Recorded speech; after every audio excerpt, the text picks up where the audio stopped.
35 to 50% of all marriages will end in divorce. The second marriages and third marriages tend to end even more aggressively in divorce. And then this was really interesting. It said communication, and I'll share the stats in our show notes of these studies. But communication problems were identified as the most commonly reported reason for divorce among couples. Communication issues were cited as a significant factor leading to divorce by 75% of all divorced couples. They said communication was the smoking gun. Like, I think that should make us pay attention. Like, that should open up our eyes a little bit and go like, okay, so, every time, if you're driving in a car and that car is prone to accidents, you want to know why is it prone to accidents and how can we fix that? Well, we just heard that communication is what's prone to bring marriages to ruin. So let's figure out how to fix that. So first off, do you believe those facts? Do you believe that like communication is that critical to marriage?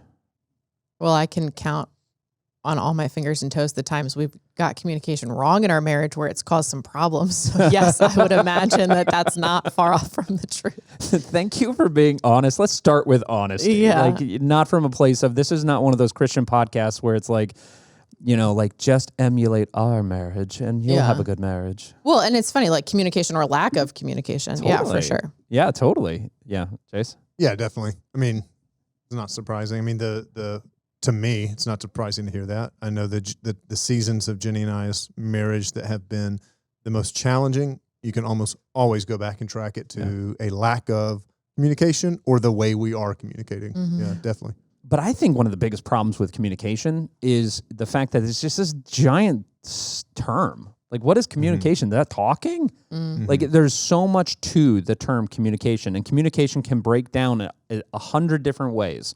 It can stab you 100 different ways, and it's not just talking.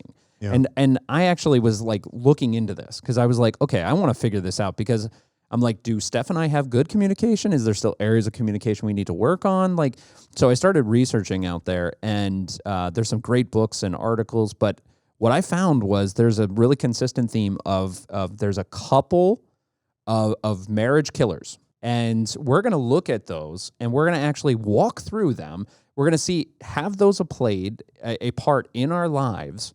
How have we seen those in our marriages? And what are the anecdotes for those? Is there biblical anecdotes for those? What are the ways that we've kind of overcome them? Or maybe, let's just be honest, maybe there's some communication killers in our marriage that we're still working on. And that would be great. Like, it'd be great to be honest and say like, hey, that one, still caution tape, still building on that one. So we're going to talk about that today. And I would say as we talk about these, again, you said this at the outset, we probably should say it even more, when we think about just how to even get this podcast out there.